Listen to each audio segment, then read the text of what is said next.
the last week, I've become the most dangerous man in the digital world. I've got governments, regulators, trillion-dollar Silicon Valley companies, and basically every social media platform under the sun that have banned me. They're coming after me, they're coming after my company, and coming after my reputation because I produced the most controversial piece of content on the internet. I'm here to fight for basically a fundamental human right, which is freedom of speech, freedom of press, and it's being taken away from us in these strange times.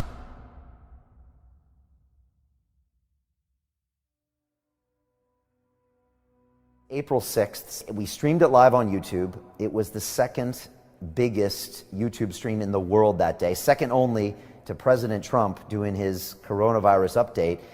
65,000 concurrent people. It was watched for 14 years of watch time. And I was like, this thing's gonna hit Elon Musk numbers, 25 million views. Based on the previous one, 7 million views.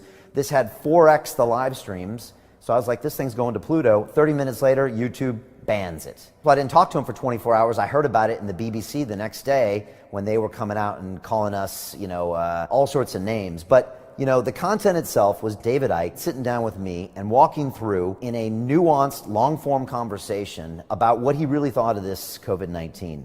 And it started off with saying, look, a lot of people are testing positive for something they're calling COVID-19, but actually dying from different reasons. And he went on to talk about 5G, big buzzword there. He went on to talk about vaccines. He went on to slam figures like Bill Gates and Elon Musk. And then at the very end, he gave us a solution, which is to not kowtow to our human fears and to watch out who is oppressing us from above. And that was the piece of content that we put out there, and it was banned. Ofcom coming out and telling any broadcaster here in the UK they're not allowed to talk about certain things, including 5G and the coronavirus and all that stuff that's related. This is a freedom of speech issue, is what this is. That's a basic human right. I don't care if you live in the UK or the US or in Russia or in China. You have the right to say what you believe.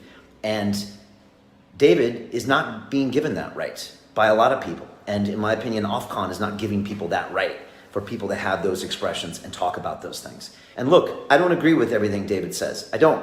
But I will fight to the death for his right to be able to say it.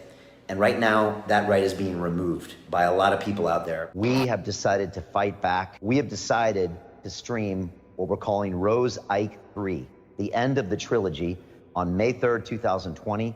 And we're gonna have 1 million people watching that live stream simultaneously. It'll make us the largest live stream of a conversation in human history. But to do that, I can't wait and kowtow to these Silicon Valley companies.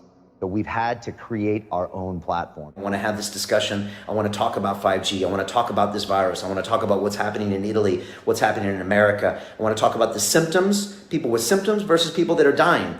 I want to talk about all sorts of stuff, including these 5G towers. Why are they going up when everything else is on lockdown? These are questions I have. I think a lot of us have, and we'd like some answers from some people. And so we're going to make some noise until we get those answers. There's a lot of people out there that would probably prefer this interview does not happen.